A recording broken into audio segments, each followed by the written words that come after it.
আজকে আমাদের একটা খুব গুরুত্বপূর্ণ ডেভেলপমেন্ট হয়েছে। এটা হচ্ছে ইন্টারন্যাশনাল ক্রাইম ট্রাইব্যুনাল অ্যাক্ট যে 1973, এটা আমরা একটু অ্যামেন্ডমেন্ট করেছি।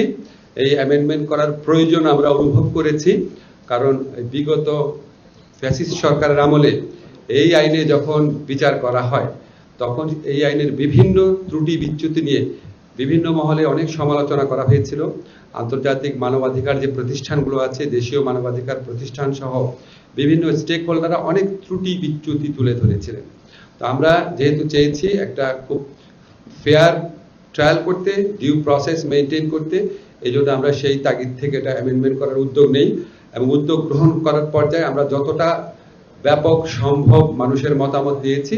আপনারা অনেকেই ছিলেন যে আমরা একটা ব্রড কনসালটেশন করেছিলাম, সেখানে আমাদের আরো 2 উপদেষ্টা ছিলেন, হাসান আরিফ স্যার, আদিলুর রহমান খান।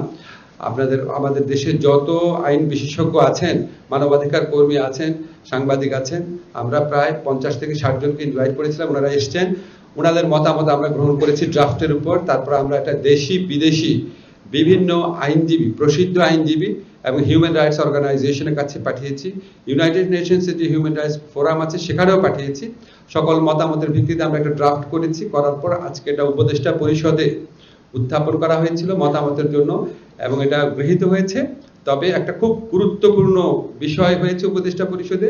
উপদেষ্টা পরিষদ মনে করেছে আমরা যে অ্যামেন্ডমেন্টটা করেছিলাম, আইনের অ্যামেন্ডমেন্ট, সেখানে অর্গানাইজেশনকে শাস্তি দেওয়ার বিধান ছিল এবং আমাদের প্রস্তাবিত অ্যামেন্ডমেন্টে বলা হয়েছিল কোনো অর্গানাইজেশনকে শাস্তি দেওয়া যদি প্রয়োজন মনে করে, যদি মনে করে শাস্তি দেওয়া দরকার, তাহলে ট্রাইব্যুনাল শাস্তি দেওয়ার সুপারিশ করতে পারবে উপযুক্ত কর্তৃপক্ষের কাছে। তো আজকে আমাদের উপদেষ্টা পরিষদ আলোচনাতে বলা হয়েছে আমরা এই বিচারকে অন্য কোনো বিষয়ের সাথে সম্পর্কিত করতে চাই না। এই রাজনৈতিক দল বা কোনো সংগঠনকে নিষিদ্ধ করার প্রশ্ন আসলে এই আইনকে অযথাই প্রশ্নবিদ্ধ করার সুযোগ সৃষ্টি হবে। আমরা সেই সুযোগ দিতে চাই না। আমরা একদম ডিসেন্ট ওয়েতে, ফেয়ার ওয়েতে বিচারটা করতে চাই। এই জন্য প্রভিশনটা বাতিল করা হয়েছে।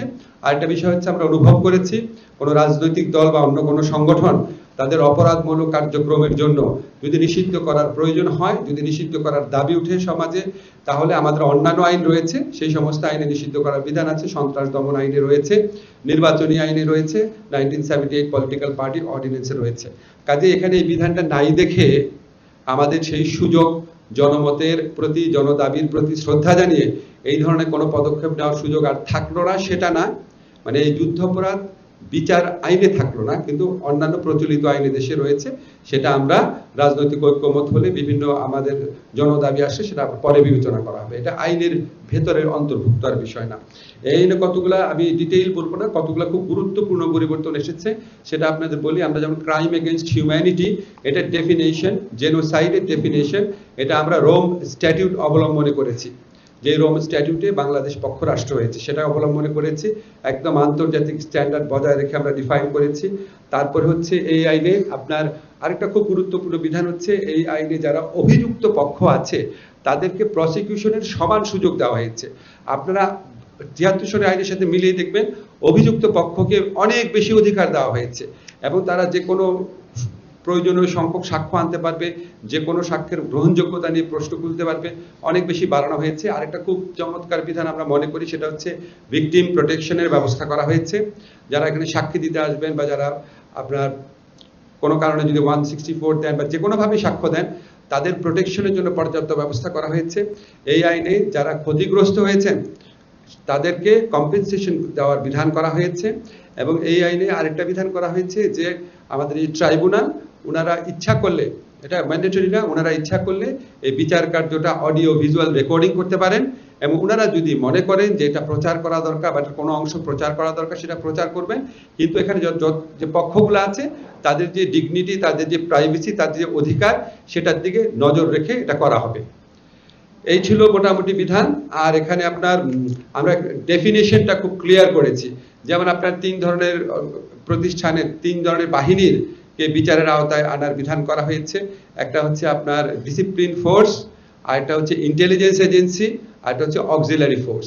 এটাকে আমরা খুব ভালো করে ডিফাইন করেছি। আমাদের সংবিধান, প্রচলিত মানবাধিকার আইন, সেগুলি দেখে আমরা ডিফাইন করেছি। তো এটা যেহেতু উপদেষ্টা পরিষদে গৃহীত হয়েছে, এটা গেজেট আকারে প্রকাশিত হলে এটা আপনার আইনে পরিণত হবে। আর কিছু বিষয় আপনারা আগে থেকেই জানেন যে এই আইনে বিদেশি আইনজীবী নিয়োগের বিধান আছে। যে ইচ্ছা করলে প্রসিকিউশন ডিফেন্স যে ইচ্ছা করবে আপনার ফরেন লয়ার নিয়োগ করতে পারবে। এবং আরেকটা চমৎকার বিধান হচ্ছে এটাতে অবজারভারের বিধান এক্সপ্লিসিটলি আছে। তো আন্তর্জাতিক বা দেশীয় হিউম্যান রাইটস অর্গানাইজেশন যে চায় এই বিচার শুদ্ধভাবে হচ্ছে কিনা, গ্রহণযোগ্যভাবে হচ্ছে কিনা, ওনারা এখানে উপস্থিত থেকে এটা মনিটরিং এর কাজ করতে পারে, অবজার্ভ করতে পারে।